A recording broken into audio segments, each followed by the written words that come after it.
Hai semuanya, gimana kabar kalian? Semoga selalu dalam keadaan baik. Welcome back again di Andre Greystone Channel, dan ini adalah segmen analisa pagi, segmen di mana kita akan mengulas kembali untuk update news dan juga pergerakan dari market, khususnya market dari Bitcoin. Hari ini kita berada di tanggal 11 Juli 2025, teman-teman. Kondisi dari market hari ini, Bitcoin naik lagi ke 13.700-an.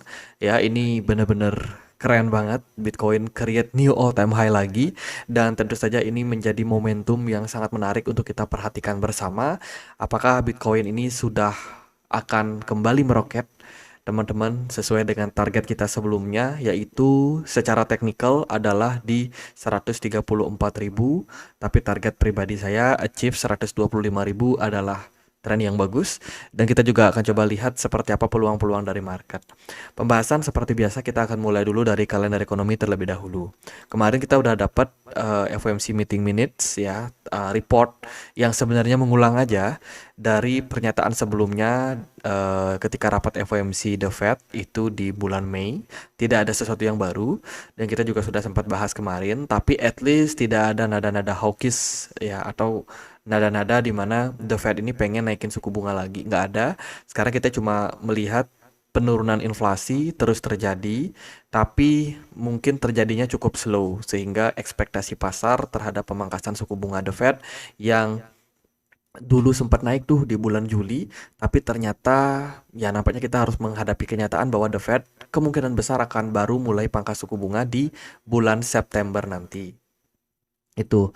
Dan kalau kita perhatikan dari kondisinya saat ini sih, dari apa yang aku perhatikan dari data ekonomi ya, itu hari ini ada 30 year bond auction. Ternyata returnnya mengalami kenaikan lagi, teman-teman. Artinya sih investasi di obligasi pemerintah Amerika Serikat jangka 30 tahun itu memberikan yield yang lebih menarik gitu. Ekspektasinya adalah lebih banyak investor yang masuk ke ke aset seperti bond atau obligasi. Lalu dari Inggris, ada data GDP yang bakalan rilis hari ini jam 1 siang nanti, kemungkinan akan mempengaruhi volatilitas dari pound sterling ya. Itu dari Amerika Serikat hari ini nggak terlalu banyak news juga, teman-teman. Jadi memang minggu ini tuh kayak minggu yang dikasih agak longgar gitu, nggak terlalu numpuk news-news penting. Paling kemarin aja ada FOMC meeting minutes, dan overall semua baik-baik saja ya kan. Market merespon lumayan positif sejauh ini. Kalau kita lihat dari kondisi liquidation di perdagangan kemarin itu sekitar 364 juta US dollar terlikuidasi, terutama dari posisi short, teman-teman. Tapi ini nggak gede-gede banget sih kalau kita compare dengan periode fase-fase sebelumnya. Artinya di periode kali ini banyak trader yang belum melakukan trading di futures market. Mungkin mereka wait and see, nunggu kemana arah dari pergerakan Bitcoin ke depannya, sehingga lempeng Bitcoinnya gampang banget buat rally gitu.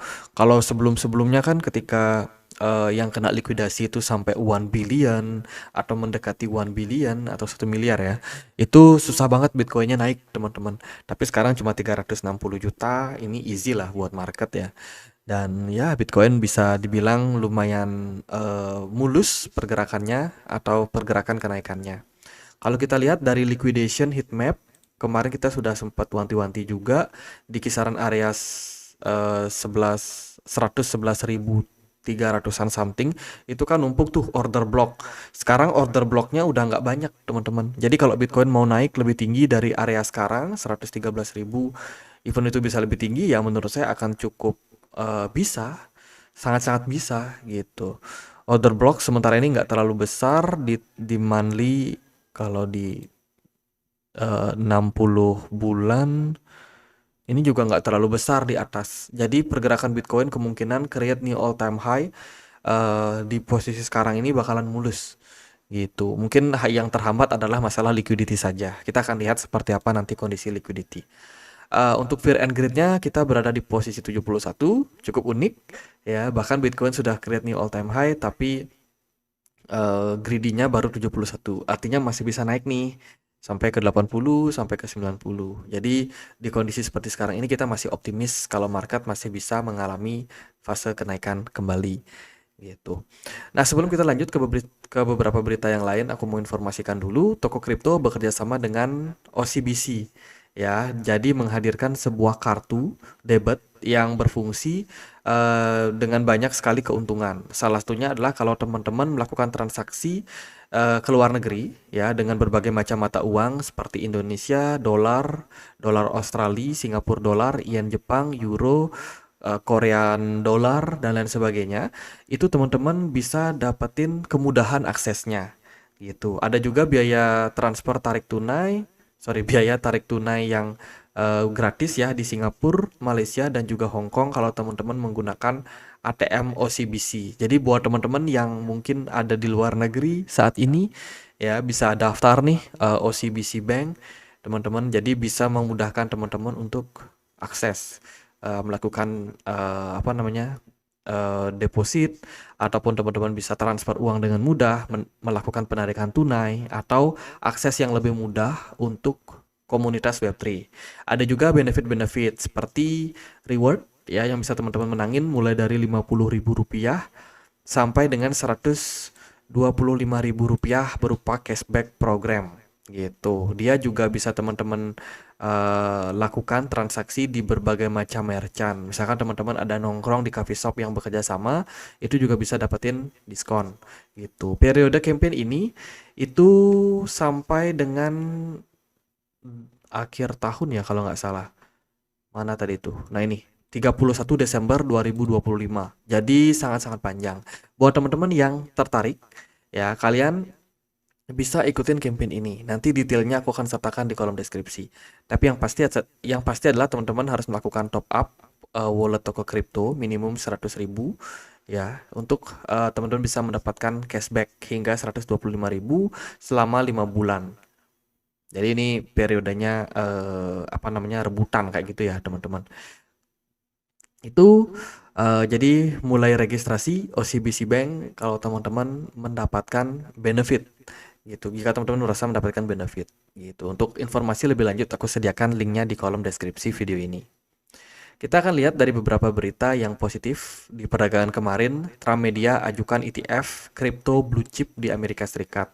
Ini merupakan sebuah produk ETF yang terdiri dari berbagai koin ya, ada Bitcoin, Ethereum, Solana, Cronus, XRP dengan proporsi yang disesuaikan ya. Mayoritas sih ada di Bitcoin 70%, Ethereum ada di 15%. Sisanya baru di beberapa altcoin yang mereka sebut sebagai crypto blue chip ETF. Ini kemarin membawa good news juga untuk pasar. Lalu yang tidak kalah penting adalah Komite Layanan Keuangan DPR Amerika Serikat mengatakan minggu depan DPR akan memenuhi seruan Presiden Trump untuk menjadikan Amerika Serikat sebagai ibu kota kripto dunia. Nah, ini akan ada acara Crypto Week di tanggal 14 sampai 18. Ya, ada Clarity Act, NT-CBDC, Surveillance Senate, dan juga Genius Act. Jadi ini langsung dipimpin oleh Departemen Financial Service dari Amerika Serikat. Wow, ini bakalan menjadi good point ya. Ini bukan lagi event ecek-ecek teman-teman. Ini udah eventnya ini dari legislatifnya Amerika Serikat gitu. Jadi ini bisa menjadi sebuah good point. Kemudian, nah kalau kita tidak melihat situasi politik, Fed Waller berpendapat bahwa mereka bisa mulai pangkas suku bunga itu di Juli. Ya, jadi Fed Waller sendiri menyayangkan dengan ada yang namanya isu politik di Amerika Serikat saat ini, termasuk terkait dengan tarif ya, tarif ekspor, teman-teman. Jadi Fed Waller pada pernyataannya di hari Kamis kemarin itu sangat menyayangkan karena situasi sebenarnya saat ini itu memungkinkan untuk The Fed mulai pangkas suku bunga. Ya, tapi karena ada situasi politik yang tidak stabil sejauh ini, maka The Fed memutuskan untuk kembali menunda pemangkasan suku bunga karena mereka khawatir kalau mereka pangkas terlalu cepat itu bisa menyebabkan inflasi naik. Nah, daripada mereka berjudi dengan itu atau spekulasi apakah inflasi bakal naik setelah mereka cut rate, lebih baik mereka undur tuh teman-teman sampai di September ya. Kalau kita lihat dari Fed Rate Monitor Tools, September tanggal 18 itu akan ada pengumuman terkait dengan penurunan suku bunga probability-nya adalah 62% banding 33,9%. Jadi jelas kemungkinan besarnya mereka akan pangkas suku bunga. Gitu. Ayo dong tarif, semoga cepat clear di 1 Agustus nanti. Itu teman-teman, kemudian dari Senat juga Cynthia Lummis ya, Senator Cynthia Lummis kemarin juga menyerukan untuk Jerome Powell resign. Ini sama kayak Trump kemarin, tapi ya itu bukan kuasanya dia juga gitu. Kita akan tunggu Jerome Powell menyelesaikan masa jabatannya sampai tahun depan. Kemudian dari polling ya yang dilakukan di Polymarket, peluang 76% Bitcoin mencapai 115.000 pada bulan Juli. Dicatat 115.000 pada bulan Juli. Wow, ini menurut saya sebuah potensi lagi nih. Bitcoin kan hari ini Oh, Bitcoin udah ngepam lagi guys per video ini dibuat ya. 115.000. Kayaknya tadi di awal video kita bikin di 113 ya. Sekarang udah ngepam lagi. Wah, ini udah achieve sih. Jadi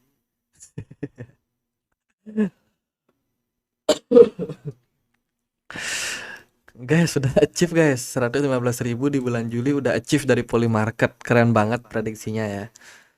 Itu kemudian Trump dikabarkan menaikkan 50% tarif untuk Cooper ke Amerika Serikat per 1 Agustus nanti. Jadi ini merupakan tarif baru yang diberikan oleh Trump karena dia pengen Amerika Serikat itu memaksimalkan produksi baja dan juga aluminium serta kupar yang mereka miliki. Gitu. Jadi makanya pajak dikasih lebih besar untuk tarif impor ke negara Amerika Serikat. Dan saya baru aja beli saham MDKA ya, Merdeka Cooper, itu baru beli kemarin. Teman-teman, saya nggak tahu ini impactnya apakah Cooper akan naik harganya atau seperti apa, tapi ya harapannya cuan. Oke, itu ya. Kemudian kita lihat dari inflow dari US Bitcoin Spot ETF. Kemarin itu mengalami tren kenaikan juga, akumulasi sekitar 218 juta US dollar. Lumayan ada inflow yang masuk, didominasi oleh BlackRock sama 21 Share yang mengakumulasi Bitcoin. Lalu Ethereum juga mendapatkan inflow yang masif banget, teman-teman, jumlahnya lumayan besar, 211 juta US dollar. Ini jarang banget Ethereum Spot ETF mendapatkan akumulasi sebesar itu. BlackRock kemarin akumulasi, Fidelity, Grayscale. Ethereum rekomend buat teman-teman yang mencari alternatif di luar dari Bitcoin. Ya, mungkin karena Bitcoin naiknya cuma 1%, 2%, tapi hebohnya wow. Kalau Ethereum ya naiknya lumayan bagus, bisa 6% kemarin ya. Hari ini mungkin udah berapa? Hari ini Ethereum naik udah 5% lagi. Gitu. Jadi congratulations kalau teman-teman sudah beli sejak tanggal 6 kemarin ya. Itu udah cuan. Bitcoin udah 116.000 guys. Itu ya. Kemudian ada berita yang bagus juga datang dari BNB. Ini beritanya terkait dengan program terbaru, pembaruan pembelian program intensif 100 juta US dollar ya. Awal minggu ini yayasan BNB itu melakukan pembelian on-chain senilai 25.000 US dollar untuk mendukung komunitas janitor BNB. Namun karena transaksinya salah arah, pertukaran tersebut dieksekusi melalui kumpulan liquidity yang rendah, mengakibatkan penurunan harga yang lumayan parah. Oh, ini ada isu terkait dengan kondisi dari BNB Foundation, teman-teman. Tapi ada berita bagus dari BNB-nya, mereka ada burning token kemarin, gitu. Secara perform sih BNB belum terlalu perform ya kalau kita compare sama Ethereum, tapi semoga kedepannya BNB yang agak delay ini kenaikannya semoga bisa mengikuti jejak kenaikan altcoin yang lain. Nah, BNB baru naik 2%. Semoga sih kedepannya kebagian ya naik kayak altcoin yang lain. Itu dari BNB. Lalu yayasan dari Binance Lab atau YCI Labs invest di Axpecta to Pioneer Universal Price Discovery Infra for 4 trillion illiquid asset. Jadi ini merupakan sebuah program lanjutan yang dilakukan oleh Binance Lab atau YCI Labs ya, berinvestasi di Axpecta sebuah platform blockchain infrastructure yang mana nantinya ini akan membantu menyediakan liquidity yang lebih besar, khususnya untuk aset-aset yang kurang liquid, seperti real world asset, kemudian private equities, dan juga token-token proyek kecil. Gitu. Kemungkinan ini juga bakalan bisa sangat mensupport Binance kalau nanti mereka berencana untuk meluncurkan tokenisasi saham-saham US seperti yang dilakukan oleh beberapa bursa yang sudah lebih dulu kayak Robinhood, kemudian Kraken, mungkin juga itu ada Get.io ya, dan KuCoin kalau nggak salah, yang sudah meluncurkan saham-saham yang ditokenisasi itu. Jadi udah mulai ancang-ancang kayaknya Binance. Lalu ada Bit Mining, dikabarkan akan ekspansi untuk mensupport Solana ecosystem.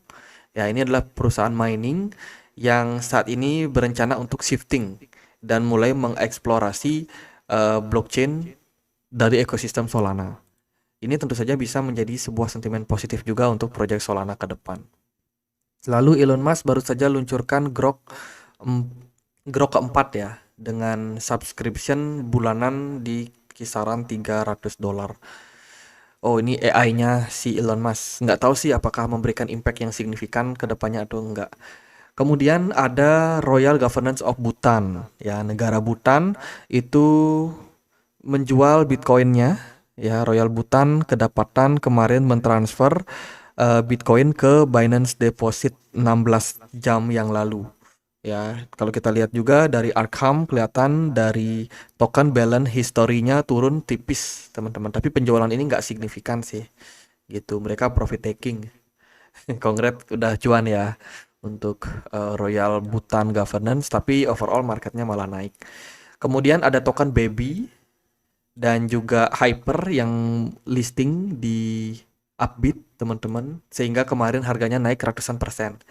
Teman-teman wajib banget pantau menurut saya Upbit, baik dari sosial medianya seperti Twitter ataupun websitenya. Ketika Upbit sudah melisting token apa yang bakalan mereka listing atau mereka sudah announce token apa yang mereka akan listing, itu besar sekali kemungkinan 90% kemungkinannya tokennya bakal ngepump gitu. Jadi Baby kemarin udah pumping, Hyper juga kalau teman-teman mungkin lihat dia udah naik 300-an persen gitu. Mungkin hari ini udah naik lebih tinggi nggak tahu teman-teman. Tapi yang pasti Upbit dan juga Bithumb, dua exchange Korea Selatan yang seneng banget ngepump token itu. Ya, congratulations yang udah cuan. Oke, lalu gimana Bitcoin? Kita akan langsung aja melihat opportunity dari Bitcoin ya, biar nggak terlalu panjang. Teman-teman, kondisi saat ini Bitcoin sudah keluar dari yang namanya descending channel pattern. Ini kita sudah sempat bahas, bahkan ketika Bitcoin breakout kemarin di tanggal 2 Juli kita sudah wanti-wanti juga, dan juga Bitcoin sudah sempat flat sideways ya kan, tapi ternyata ini adalah momentum buat akumulasi. Kita juga sudah sampaikan Bitcoin ini sudah breakout. Target kita sih sebenarnya ke 111.000 dan kemarin sudah dites dan hari ini sudah ditembus dengan sangat heroik gitu. Kalau kita lihat dari target secara teknikal, jika Bitcoin ini adalah descending channel, maka targetnya cukup realistis. Ya, ini target kita yaitu Bitcoin ke 134 ribuan, teman-teman. Ini target yang menurut saya sangat-sangat realistis untuk Bitcoin. Itu secara jangka menengah, mungkin bisa sampai akhir tahun atau mungkin awal tahun depan. Who knows, teman-teman. Nah, lalu kalau kita lihat juga dari perspektif yang berbeda, bentar. Nah, ini Bitcoin sebenarnya sudah breakout dari symmetrical triangle. Dia breakout, konfirmasi, bahkan sangat bagus. Setelah dia breakout dari area 107.000 something kemarin, ya kan, Bitcoin kembali bergerak sideways di dalam sebuah symmetrical di sini. Dan sekarang benar-benar sudah breakout dan pumping, teman-teman. Makanya saya nggak heran melihat kenaikan yang terjadi pada Bitcoin di perdagangan hari ini. Memang sudah sewajarnya Bitcoin rally gitu. Nah, satu lagi saya pengen untuk melihat perspektif bullish yang lain, teman-teman. Nah, kalau kita ubah dari time frame yang lebih besar seperti weekly time frame, bukan weekly sih, kita pakai yang daily aja ya. Nah, ini adalah chart Bitcoin di daily. Apa yang unik? Yang unik adalah, ini kita bisa hapus dulu analisa sebelumnya. Pergerakan Bitcoin ini seperti create yang namanya inverse potential ya, inverse head and shoulders. Ya, di sini kita bisa lihat sebagai left shoulders. Ini adalah headnya. Ini adalah right shoulders. Dan sekarang kita berada di level resistance tersebut, teman-teman. Dan menurut saya ini bakalan sangat-sangat krusial. Karena pergerakan Bitcoin mungkin saja bakalan kembali melanjutkan fase bullishnya. Gitu.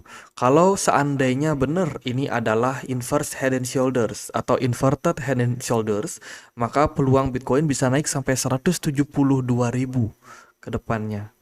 Gitu. Kalau teman-teman bingung cari polanya, bisa cari di Google kok. Inverse head and shoulders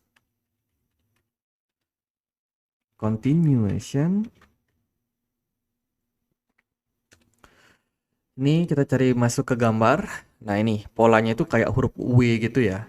Dan ini biasanya terjadi di fase pembalikan arah ataupun continuation. Patternnya macam-macam bentuknya gitu. Tapi yang kita perhatikan saat ini adalah pola itu muncul, teman-teman, dan akan memberikan peluang untuk Bitcoin bisa naik lebih tinggi. Ya, jadi inverse head and shoulders ini merupakan sebuah pola yang sangat-sangat atraktif menurut saya untuk Bitcoin secara jangka waktu panjang. Tuh, jadi ini punya peluang bullish yang kuat. Nah, itu potensi, ya kan? Nanti pada FOMO, enggak, saya enggak FOMOin Bitcoin. Saya melihat ini dari keilmuan teknikal sepengetahuan saya, gitu, teman-teman. Jadi belum tentu benar, tapi belum tentu salah. Tapi kita coba lihat seperti apa ke depannya. Lalu gimana nih bagi yang udah ketinggalan masuk untuk Bitcoin? Apakah sekarang rekomend? Kalau menurut saya sih melihat kondisi yang seperti ini, area support terdekat itu ada di 111.000. Jadi kalau teman-teman FOMO di harga sekarang, jangan marah-marah kalau nanti Bitcoin bisa koreksi turun sampai 111.000 atau mungkin 112.000. Di sana ada area support yang sudah ditembus ya. Jadi resistance become support untuk Bitcoin gitu. Jadi ya itu sih, karena Bitcoin udah makin naik. Jadi jangan terlalu FOMO juga gitu. Mending teman-teman tunggu, karena biasanya Bitcoin kalau mau naik dia butuh liquidity. Dia butuh sideways dulu. Sama lah kayak kayak kemarin ya kan, di awal bulan Juli ini kan Bitcoin juga sideways. Teman-teman di kolom komen juga banyak yang mengeluh, wah Bitcoinnya boring, pergerakan Bitcoin nggak seru, altcoin makin turun karena Bitcoin dominance-nya naik ya. Nah sekarang udah momentum naik nih, jadi itu buah dari kesabaran. Makanya kalau udah ada sideways kayak gitu, teman-teman maksimalkan buat cicil. Ya, sideways itu ada dua sih kemungkinannya. Kalau dia nggak distribusi, berarti akumulasi.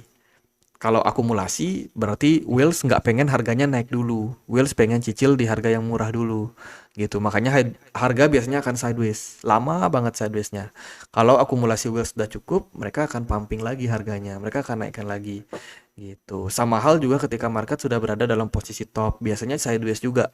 Nah, sidewaysnya itu eh apa namanya, bisa jadi Wheels pengen jualan juga. Mereka jualan pelan-pelan, tapi mereka nggak pengen harganya ngedam, teman-teman.